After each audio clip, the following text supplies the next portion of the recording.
meditamos a respeito que Deus redirecionou a nossa história. Então, nesses domingos de janeiro e início de fevereiro, estaremos meditando na Epístola aos Colossenses, com escrito por Paulo, durante esses domingos, com essa série de mensagens. E nessa noite nós vamos meditar neste seguinte tema: a supremacia de Cristo em redirecionar os nossos valores. Então, nesta noite nós vamos enfatizar a respeito disto, dos valores que Deus realizou em nossas vidas, da direção que Deus nos colocou para alcançarmos as plenitudes de Deus, os princípios e os objetivos do Senhor. Mas antes de adentrarmos na mensagem, no domingo passado foi dito isso, foi falado e colocado esse mapa. Quem não estava aqui hoje vai poder ver que aqui no mapa vocês podem ver, dentro desse retângulo amarelo, vocês vão ver a cidade de Colossos. E a igreja de Colossos ficava a cerca de 160 quilômetros a leste de Éfeso, como vocês podem ver no mapa, próximo a Laodiceia e a Hierápolis. Então Colossos ficava próximo a essas duas cidades e a leste de Éfeso. Então, e o interessante, irmãos, que Epáfras, que fez um papel muito importante aqui na cidade de Colossos, que foi por meio dele que o Evangelho cresceu neste lugar, foi por meio dele que Deus realizou grandes coisas no meio do povo de Colosso, e através de Epáfras, Deus fez grandes coisas e grandes obras na igreja de Colossenses. Então, Epáfras teve um papel muito importante na dedicação, na edificação e na evangelização da palavra de Deus para a igreja de Colosso, para o povo de Colossenses. Domingo passado também foi colocado essas 4 características. E mais uma vez estaremos enfatizando a respeito disso, porque são características importantes e devemos gravá-las, porque são coisas que abrangem a cidade de Colossos. E eu, fazendo uma análise, irmãos, eu fiz a observação que a cidade de Colossos, em alguns aspectos aqui, tem alguma coisa a ver com a cidade de Jequié. E aqui nós podemos ver a primeira característica, que Colossos era uma cidade economicamente próxima, com terras férteis do vale do Rio Rico, grande fluxo de comerciantes e grande indústria de tecelagem. Em nossa cidade nós temos esse grande fluxo de comércio. Então o comércio a cada dia cresce na cidade de Jequié, os comerciários estão investindo nessa área. E nós podemos ver também que aqui em Jequié abrange indústrias fortíssimas, como a indústria de calçado da Ramarim, que ali tem basicamente quase 5.000 pessoas empregadas. Então a cidade de Jequié tem crescido, como também indústrias de cafés, indústrias de biscoitos. Então Deus tem abençoado economicamente a nossa cidade de uma maneira especial. A segunda característica é que a população de Colossos era constituída de nativos, ou frígios, conhecidos como frígios, gregos e judeus. A terceira característica: Colossos possuía um grande sincretismo religioso. Não é diferente também em nossa cidade. Em nossa cidade atua várias religiões, com falsas doutrinas, com heresias, com falsas religiões, então com falsos ensinamentos. Então esse sincretismo religioso está a cada dia crescendo. Daquela época para os dias atuais, para o século XXI, tem crescido bastante em nossa cidade. Isso está aí à solta, levando um evangelho errado, contrário, levando um ensinamento contrário à Bíblia Sagrada. E a quarta característica é que a igreja foi fundada por Epáfras e era congregada na casa de Filemão. Nesta noite, irmãos, nós vamos meditar no livro de Colossenses, capítulo 3, versos 10 e versos 12. Quem quiser acompanhar pela Bíblia, pode ficar à vontade. Quem não quiser, vai estar aqui no telão para os irmãos acompanharem. Colossenses capítulo 3, versículos 10 e versículos 12, diz assim: vos revestistes do novo homem, que se refaz para o pleno conhecimento, segundo a imagem daquele que o criou. Versículo 12: revesti-vos, pois, como eleitos de Deus, santos e amados, de ternos afetos, de misericórdia, de bondade, de humildade, de mansidão e de longanimidade. Amém? Irmão, essa epístola, ela foi enviada por certas dificuldades que surgiram entre o povo de Colosso. Devido a falsos mestres, Epáfras teve um cuidado muito especial a respeito disso, porque os gnósticos estavam levando esse conhecimento contrário a respeito de quem era Jesus, o que Jesus estava proporcionando para o povo.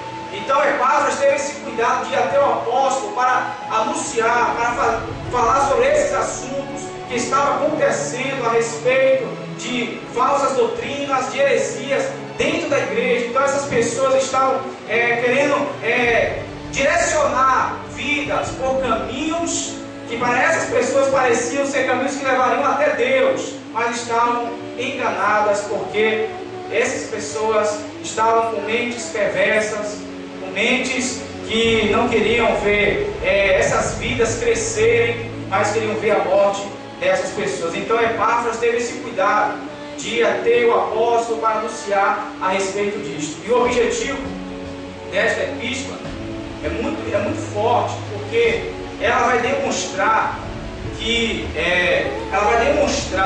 irmãos, que a esperança da redenção do homem é fundamentada somente em Cristo, no qual nós encontramos toda a perfeição, toda a plenitude e toda a suficiência de Cristo.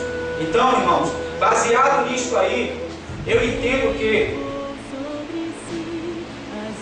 o novo homem, ele é revestido em Cristo. Então, este novo homem, ele é revestido em Cristo. Versículo 10: e vos revestistes do novo homem. Este verbo revestistes, como os irmãos podem ver no telão, está no particípio presente, significando que nós somos constantemente renovados. Então esse verbo revestistes, irmãos, traz a ideia que nós somos revestidos por Deus diariamente, constantemente. Este revestimento de Deus em nossas vidas, não somos nós que nos revestimos, mas é Deus que nos reveste deste novo homem, desta nova vida em Cristo Jesus. Então, quando nós estamos fundamentados em Cristo, Deus, Ele nos renova da velha vida de pecado, das velhas características que nós praticávamos outrora, e nos faz ser um novo homem, ter uma nova vida em Cristo Jesus. Aleluia, louvado seja o nome do Senhor. E quando eu vejo, irmãos, que este novo homem é revestido por Deus, eu preciso buscar as coisas lá do alto, porque se eu vivo em Cristo, eu devo buscar as coisas lá do alto. Se eu morro com Cristo, eu devo despojar-me das características, das coisas que eram praticadas naquela velha vida de pecado. E o resultado disso é interessante, é porque quando nós fazemos isso, quando nós largamos a nossa velha vida de pecado, o resultado é fascinante. Nós nos tornamos semelhantes a Jesus. Quando nós confiamos em Jesus, esta velha vida de pecado precisa ser removida das nossas vidas, para que a nova vida venha estar no lugar. O velho homem, irmãos, precisa ser sepultado, para que o novo homem assume o controle das nossas vidas. E este novo homem nós só encontramos em Jesus. Este novo homem nós só somos revestidos em Jesus Cristo, em Deus, que nós largamos a nossa velha vida de pecado, as nossas práticas que outrora praticávamos, erros, delitos, falhas, e hoje Deus nos transforma de uma maneira especial e nos faz este novo homem em Cristo Jesus. João Calvino, irmãos, vai dizer algo interessante. Ele vai dizer que o velho homem é tudo que trazemos do ventre de nossa mãe e tudo que somos por natureza. É chamado do velho homem porque somos nascidos primeiro de Adão e depois somos renascidos por meio de Cristo. Então, essa característica, essas práticas velhas de pecados, de delitos, nós trazemos elas desde o da nossa mãe, desde antigamente, quando Adão pecou. essa velha vida de pecado, esses pecados, vem nos seguindo. E vai seguindo até aquele grande dia. Então, irmãos, mas esta velha vida de pecado só é removida das nossas vidas quando nós confiamos em Jesus, quando nós cremos em Jesus, quando nós somos revestidos deste novo homem. Aí sim, nós somos renascidos novamente. Nós somos nascidos pelo pecado, mas quando nós nos entregamos a Jesus, nós somos renascidos para uma nova vida, diferenciada, irmãos, diferenciada deste mundo. Então este novo homem é revestido em Cristo Jesus. Nós somos revestidos por Deus, nós somos transformados por Deus, nós somos renovados por Deus. Então é em Deus que nós alcançamos os objetivos e os princípios que Ele tem proporcionado em nossas vidas. Então, queridos, quando eu entendo que Deus nos reveste deste novo homem, quando Deus transforma as nossas vidas, faz uma limpeza geral das nossas vidas, tira tudo, toda prática, todo ato pecaminoso, todo pensamento negativo, todo pensamento contrário, e é deixado para trás.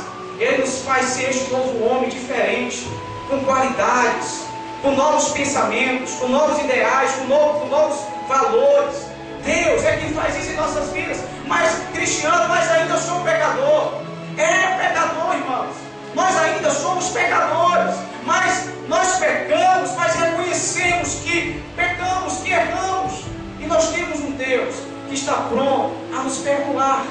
Nós temos um Deus que está pronto a mudar as nossas vidas, a nos ajudar a vencer essas práticas, a vencer essa carne que é frágil em tal área. Então Deus, irmãos, está disposto a fazer isso. E quando eu estou em Cristo, Ele me dá uma nova vida, um novo coração, uma nova família. Ele muda a minha história completamente. E lá no livro de Jeremias, capítulo 31, dos versículos 31 a seguir, Deus vai chegar para Jeremias e vai dizer algo muito forte, muito importante. O livro de Jeremias, essa passagem, irmãos, é uma das mais importantes de todo o Velho Testamento a respeito da nova aliança.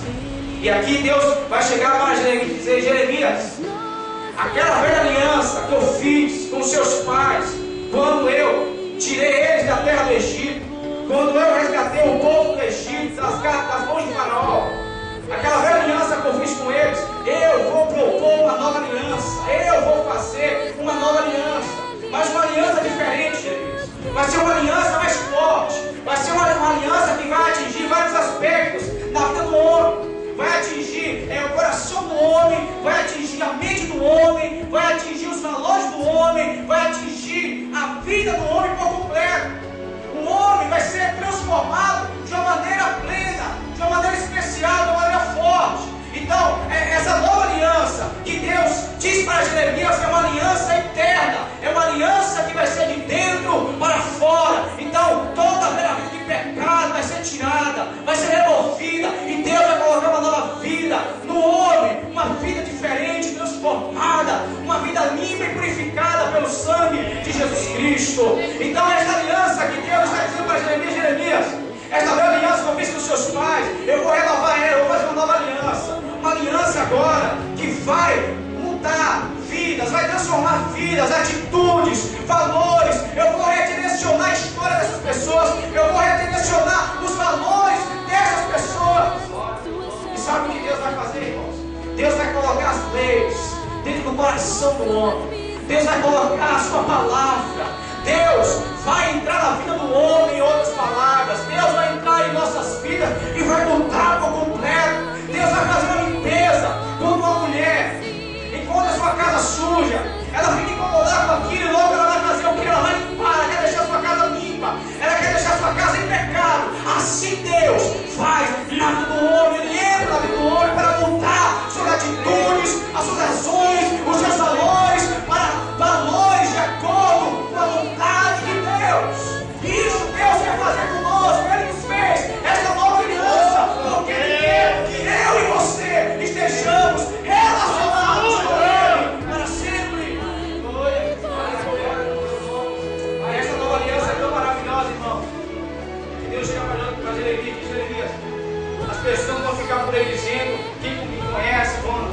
se aí vai falar sobre o meu nome, não preciso mais, porque do menor até o maior, eu vou fazer ele ser conhecido no meio deles, e vou perdoar os seus pecados, e de maneira nenhuma lembrarei mais deles.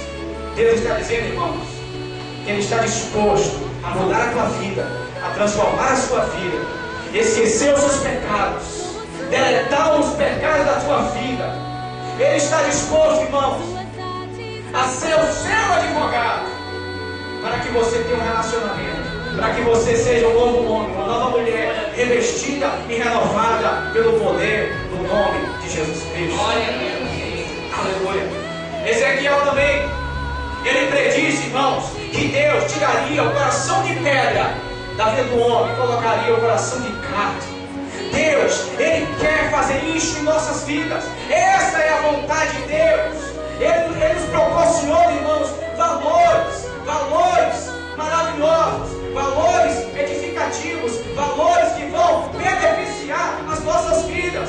Deus, Ele quer mudar a tua trajetória, Ele quer mudar a tua história, Ele quer mudar a tua vida para uma vida melhor, para uma vida com Cristo. E quando nós estamos em Cristo, irmãos, mesmo passando por situações adversas, mesmo passando pelo vale, pelas circunstâncias, Deus estando conosco, Ele nos ajuda, Ele nos dá graça, Ele nos dá força, e nós vencemos, e nós caminhamos, e nós prosseguimos, mesmo que nós somos balanceados para a direita e para a esquerda, mas nós permanecemos de pé, porque a nossa vida está fundamentada em Cristo, está baseada em Cristo. Nada nos abalará, porque nós temos um Deus grande e poderoso que está no meio de nós a nos dar a vitória. Louvado seja o nome do Senhor. E alguns versículos aqui, irmãos, para esclarecer mais na mente dos irmãos. Em 1 Pedro capítulo 1, versículo 23, está escrito: sendo de novo gerados, não de semente corruptível, mas da incorruptível, pela palavra de Deus viva e que permanece para sempre. Romanos 13, versículo 14: ao contrário, revistam-se do Senhor Jesus Cristo, e não fiquem premeditando como satisfazer os desejos da carne. 2 Coríntios 5,17: assim que, se alguém está em Cristo, nova criatura é, as coisas velhas já passaram, e eis que tudo se fez novo em nossas vidas. Em Cristo, irmãos, nós temos uma nova vida, nós obtemos uma nova vida purificada, lavada e remida pelo sangue do Cordeiro. E aqui na Bíblia, irmãos, a Bíblia vai dizer claramente que todas as pessoas que tiveram um encontro pessoal com Cristo, as suas vidas não foram mais as mesmas, a sua história não foi mais a mesma, os seus valores não foram mais os mesmos. Toda pessoa que teve um encontro pessoal com Cristo, a sua vida foi transformada, a sua vida foi mudada, a sua vida foi libertada. E nós temos uma história interessante a respeito de Mateus. Mateus era um cobrador de impostos. Ele cobrava os impostos judeus, de várias pessoas ali. Então ele era um ladrão, em outras palavras. Então ele roubava o dinheiro daquelas pessoas que trabalhavam para ganhar o seu pão. E ali esses cobradores de impostos iam até essas pessoas cobrar ali os impostos das pessoas, o dinheiro das pessoas. E Mateus, um certo dia, estava sentado em sua mesa, cobrando os impostos. E Jesus resolve passar por ali, olha para Mateus e chama Mateus: Mateus, venha comigo, lá que tens, e venha comigo. Na mesma hora, irmãos, Mateus levanta aquela mesa, naquela velha vida de pecado. Ele levanta e vai ao encontro de Cristo. E no momento que ele tem esse encontro com Cristo, a sua vida é mudada, a sua vida é transformada, os seus valores são transformados, aquelas características, aquelas práticas da velha vida de pecado foram deixadas para trás. Tudo que ele fazia de errado foi deixado para trás, e ele passou a ser um novo homem, revestido em Cristo, renovado em Cristo. Essa é a vontade de Deus,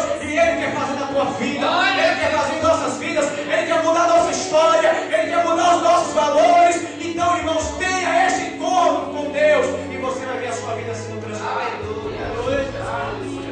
Louvado seja o nome do Senhor. E o segundo ponto é, irmãos, novo homem revestido em Cristo.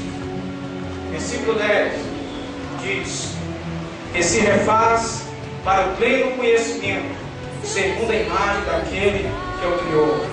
O verbo refaz, irmãos, encontra-se no tempo presente e na voz passiva, trazendo a ideia de progressividade.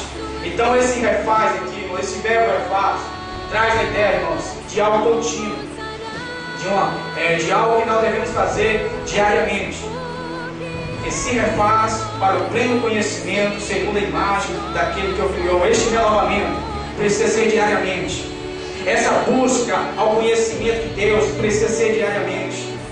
Nós precisamos fazer isso constantemente, ser renovados pela palavra de Deus, por conhecer a Deus. Essa é a vontade de Deus, que nós busquemos em Sua palavra, que nós meditemos em Sua palavra, porque Deus quer renovar as nossas vidas, e nós precisamos ser renovados a cada dia. Eu e você precisa ser renovado. Por que precisa ser renovado? Porque nós vivemos em um mundo, irmãos, que as situações às vezes nos apertam, as circunstâncias do dia a dia, a labuta do dia a dia, certas situações que sobrevêm sem esperar, acontecem em nossas vidas.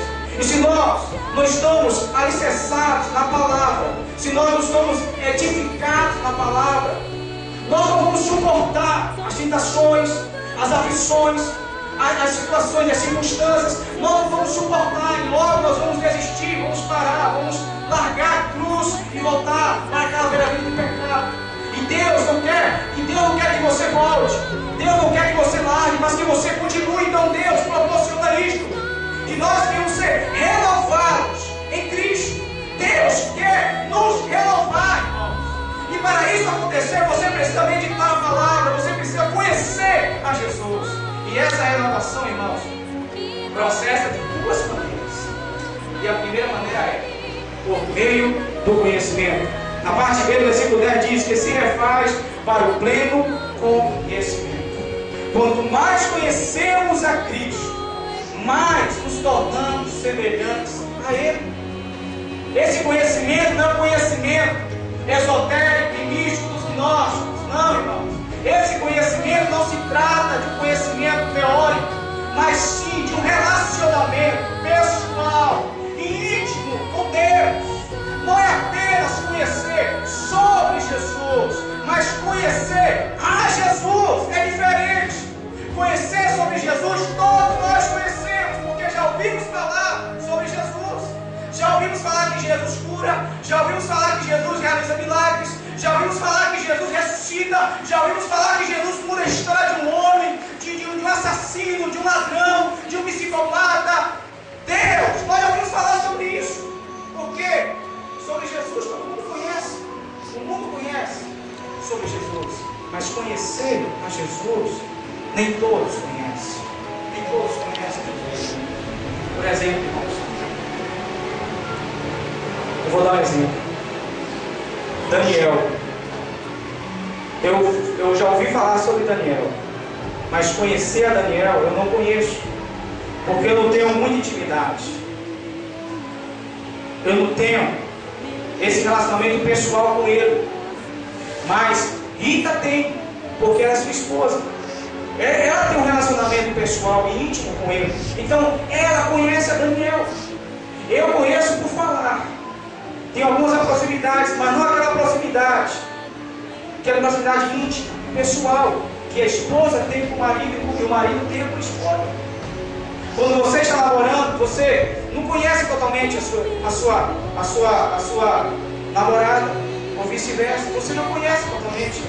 Você vai conhecer a partir do momento que você vai ter relacionamentos. Você vai ter conversa, você vai ter diálogo, você vai passar a conhecer a ela. Você vai conhecer as características dela, os conceitos dela, o pensamento dela, o jeito dela. Você vai conhecendo de pouco a pouco. E a Cristo é isso. Nós conhecemos a Cristo por meio do conhecimento. Nós buscamos a Cristo. Quanto mais buscamos a Cristo, mais conhecemos a Cristo. Quanto mais nos entregamos a Cristo, mais nós obtemos um relacionamento íntimo e pessoal com Ele. Deus quer que eu e você tenha este relacionamento íntimo e pessoal com Ele. Essa é a vontade de Deus. Essa é a vontade de Deus, que eu e você tenha. E para isso acontecer, nós precisamos fazer o quê? Buscar, meditar a palavra de Deus. Porque quando nós meditamos na palavra de Deus, nós conhecemos a Jesus. Nós não conhecemos somente as palavras de Jesus, mas nós conhecemos quem é Jesus. Essa tem que ser a meta do cristão, tem que ser a nossa meta, é conhecer a Jesus por meio do conhecimento, por meio da palavra. E Jesus quer realizar isso em nossas vidas. Ele quer nos levar, irmãos, que nós alcancemos patamares maiores. Ele quer que você cresça, desenvolva, amadureça. Mas para isso acontecer em nossas vidas, nós precisamos buscar na palavra de Deus, conhecer a Deus por meio da palavra. É a palavra que vai nos direcionar nos nossos caminhos. É a palavra de Deus que vai nos firmar para estarmos firmes no Senhor Jesus.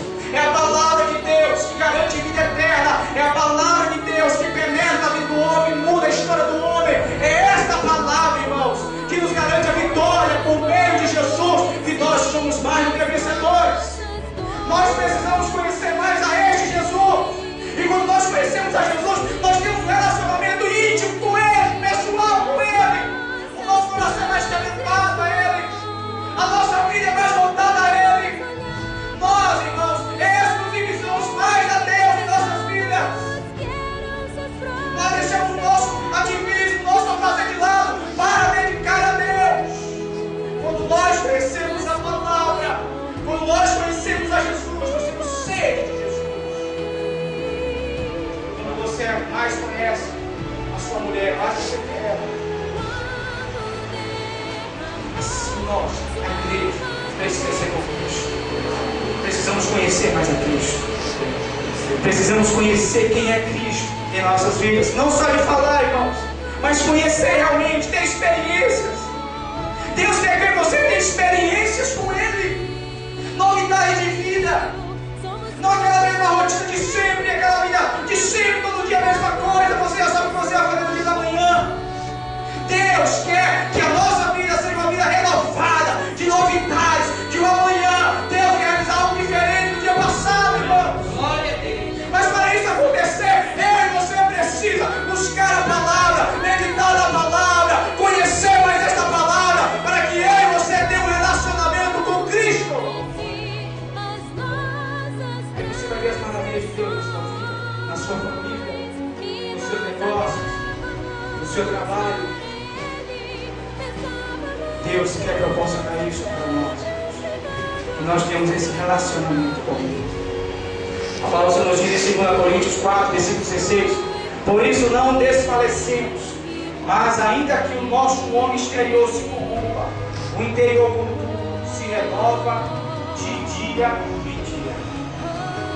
Então este novo homem interior, irmãos, só é renovado no momento que você conhece mais Jesus, busca Jesus. Você vai ser renovado a cada dia. Você vai renovar as suas forças. Você vai ser renovado para no outro dia você caminhar, você prosseguir, você continuar. Eu vejo a história de Ezequiel.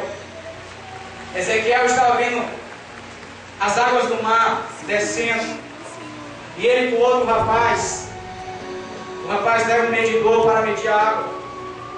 E quando o rapaz mede a água, 1000 côvados, a água batia nos tornozelos de Ezequiel. E novamente o rapaz mede mais 1000 côvados, e a água estava batendo nos joelhos de Ezequiel. E mais novamente o rapaz mede mais 1000 côvados, e a água bate nos seus ombros. E o rapaz torna a medir mais 1000 côvados. E agora, irmãos, Ezequiel não podia mais caminhar. O rio só poderia ser atravessado a nado, porque a água já estava encobrindo a Ezequiel. Sabe o que eu entendo com isso, irmãos? Que quando mais o homem, quando mais a igreja busca de Deus, as águas estão nos tornozelos. Mas quando você busca a Deus, as águas vão subir no joelho. Quando você mais busca a Deus, as águas estão nos seus ombros. Quando você mais busca a Deus, você não consegue mais passar andando, mas andado. Sabe o que Deus quer fazer em sua vida? Deus quer realizar coisas grandes na sua vida, na sua família, por meio da palavra. Então busque a Deus. Procure querer a Deus por meio da sua palavra, porque Deus quer abundar em sua vida coisas grandes e maravilhosas. E Ezequiel pôde contemplar, irmãos, que quando o rio passava, o rio ia dando vida, as árvores iam crescendo, ali a plantação começava a crescer, onde estava seco, começava a nascer. Então, Deus propõe isso para nós. Quando nós buscamos mais a Deus, mais Deus entre nós, mais Deus realiza coisas em nossas vidas. Essa é a vontade do Senhor.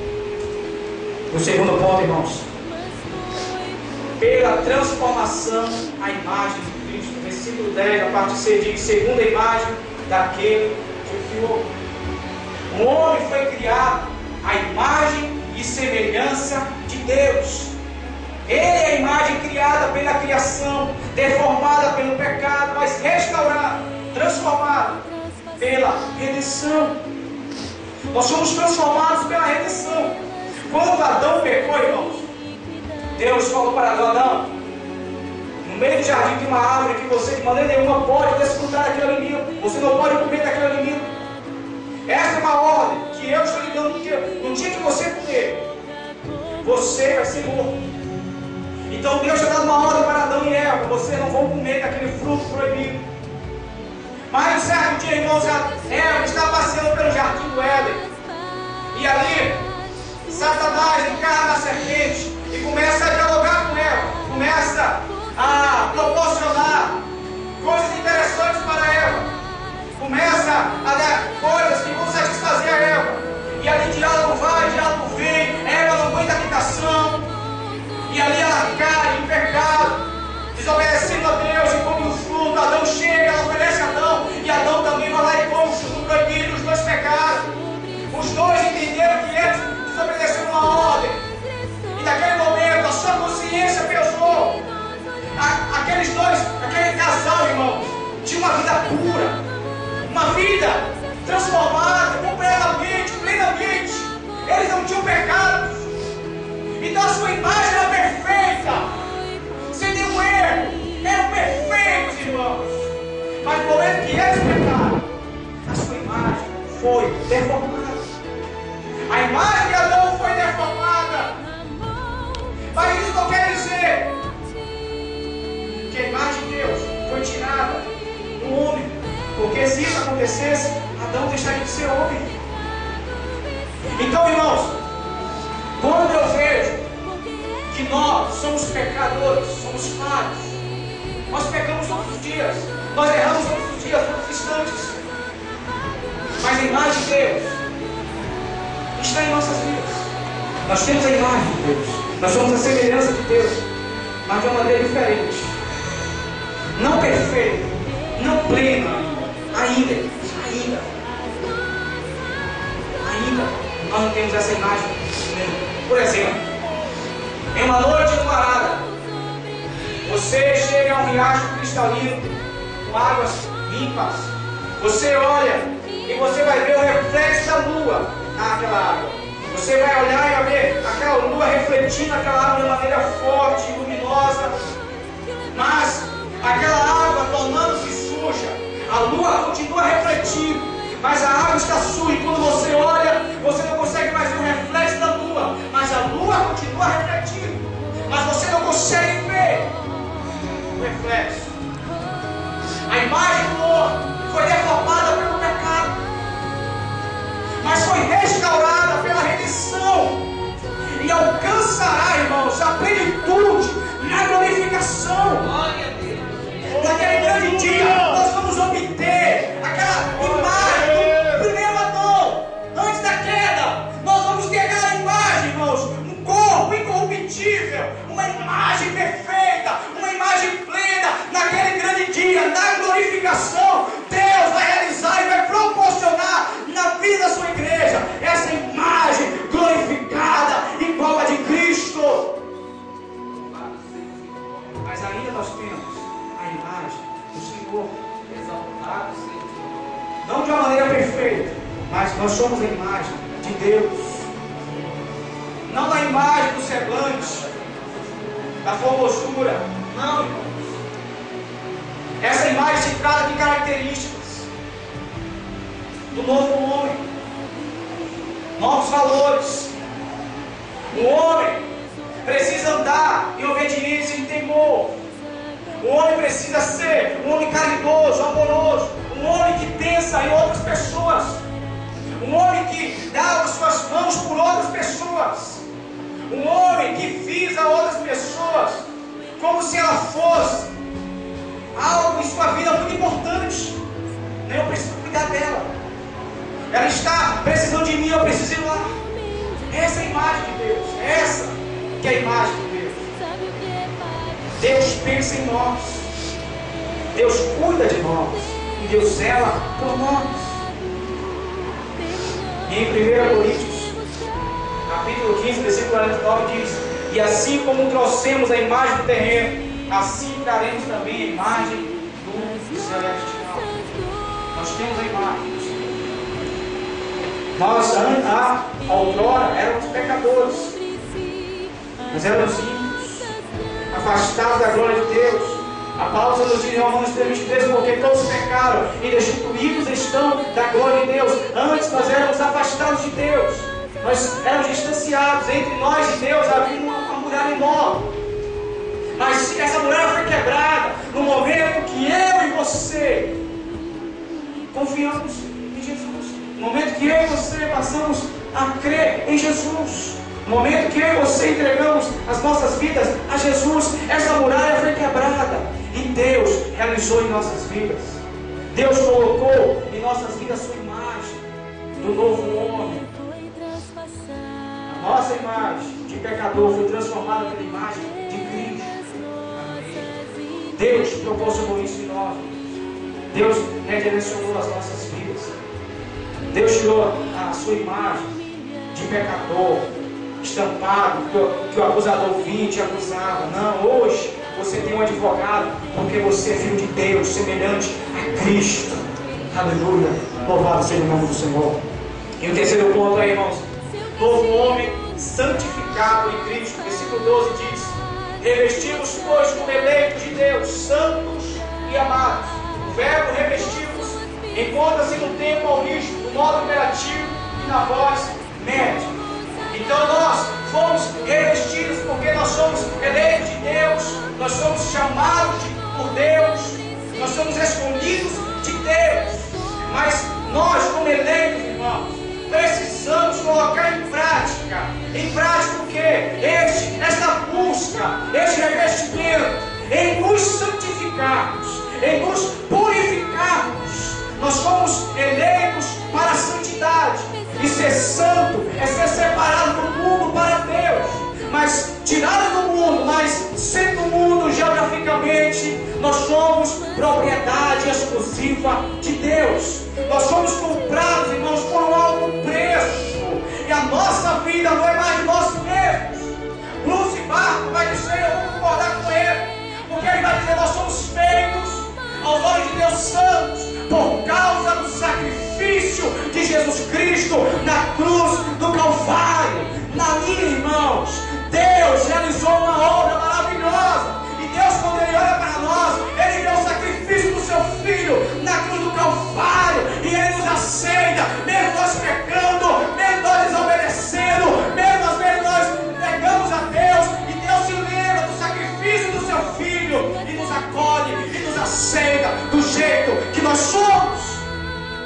Ainda que a santidade seja algo progressivo da salvação, nada só conduz ao processo da santificação. Quando nós santificamos, quando nós separamos a nossa vida, Deus, a cada dia, irmãos, nós estamos mais perto de Deus.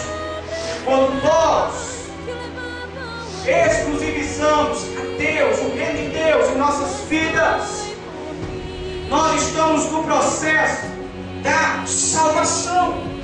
Porque nós precisamos entender uma coisa, que nós precisamos viver como se hoje fosse o último dia, porque o amanhã não nos pertence.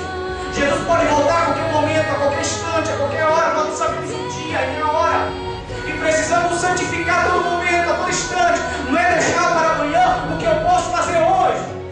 Se nós estivermos com esse pensamento, nós vamos um dia se quebrar, irmão. Vamos quebrar nossa cara, Porque Jesus ele vai vir a qualquer hora, a qualquer momento. Ele não vai avisar o dia, algo me dá, vou vir amanhã, se prepara porque eu vou vir. Deus não vai avisar o dia, irmão. Então nós precisamos nos santificar, mesmo sabendo que nós somos escolhidos de Deus, chamados por Deus, precisamos exclusivizar Deus em nossas vidas e entender que nós somos chamados para sermos santos, amados de Deus. Amém. Pessoas irrepreensíveis, pessoas que não é conformado com a sociedade ímpia, com os princípios ímpios. O cristão ele não pode se conformar, irmãos, com o que o mundo apresenta. O cristão precisa se conformar com o que Deus está apresentando para nós. Amém. Deus está apresentando para nós vida eterna, vida com Deus, uma vida transformada, uma vida renovada, uma vida revestida, santificada, purificada de pecados. Deus quer realizar isso em nós. Deus quer transformar nossas vidas. Para isso Jesus veio, pagou o alto preço, sofreu por nós, foi castigado por nós, desprezado, rejeitado, humilhado, zombado, bateram nele, açoitaram. Jesus tudo isso fez por nós. Jesus tudo isso passou para que hoje eu e você, irmão, pudéssemos desfrutar da presença de Deus, pudéssemos desfrutar do que Deus preparou para a igreja. Imagine se Jesus não fizesse isso. Imagine se Jesus não viesse e morresse por nós. O que seria da raça humana? Mas graças a Deus nós estamos, porque Jesus veio. O véu foi rasgado. Aleluia. Jesus veio para transformar as nossas vidas. Jesus veio para nos dar uma nova vida. Jesus veio para redirecionar a nossa história, redirecionar os nossos valores. Jesus veio, irmãos, para dar sentido em nossas vidas. Nós precisamos nos sentir. A palavra nos diz em 1 Pedro, capítulo 2, versículo 9: mas pois toda geração eleita, o sacerdócio real, a nação santa, o povo adquirido, para que anuncieis as virtudes daquele que vos chamou das trevas para a sua maravilhosa luz. 1 Coríntios 6, versículo 20 diz: porque fostes comprados por bom preço, glorificai, pois, a Deus do nosso corpo e do nosso espírito, os quais pertencem a Deus. Nós somos comprados, irmãos, por um alto preço, um preço de sangue. Nós somos comprados por Deus. Este novo homem tem um novo caminho para andar. E precisamos nos santificar para alcançarmos a Deus. E aqui eu tenho algumas características: o velho homem e o novo homem. O velho homem, imoralidade sexual, impureza, paixão, desejos maus, ganância, idolatria, ira, indignação, maldade, maledicência, linguagem decente no falar e mentiras. Essas são as características do velho homem. São as práticas do velho homem que outrora nós fazíamos. Mas, irmãos, ainda fazemos certas coisas. Ainda precisamos deixar de lado algumas coisas, algumas características que o velho homem está fazendo em nossas vidas. Precisamos deixar algumas coisas para trás, para que as características do novo homem venham atuar em nossas vidas, que é termos afetos de misericórdia, bondade, humildade, mansidão, longanimidade ou paciência, suportai-vos aos outros, perdoai-vos mutuamente, amai-vos uns aos outros e paz de espírito. Essas são as características do novo homem. Mas só que infelizmente em nossas vidas ainda há características do velho homem. E para essas características ser removidas das nossas vidas, precisamos nos santificarmos, precisamos buscar mais a Deus, precisamos nos entregarmos mais a Deus, precisamos pedir a Deus para que essas práticas da velha vida de pecado seja deixada para trás, removida, para que Deus proporcione em nossas vidas as características do novo homem. em Gálatas 5, versículo 22 diz: mas o fruto do Espírito é amor, gozo, paz, benignidade, benignidade, bondade, fé, mansidão e tolerância. Nós precisamos ter esses frutos. Glória a Deus. A igreja precisa ter esses frutos. Precisa ter esses frutos. E para isso acontecer, precisamos nos achegar mais a Deus. Precisamos santificarmos as nossas vidas para Deus, para que os nossos valores estejam baseados nisso aqui, os frutos do Espírito. E eu creio que Deus irá fazer isso no meio da sua igreja, no meio das nossas vidas, se eu e você querer, se eu e você buscar, se eu e você nos entregarmos a Deus. Glória. Amém? Glória a Jesus Cristo nos abençoe de uma maneira especial e poderosa.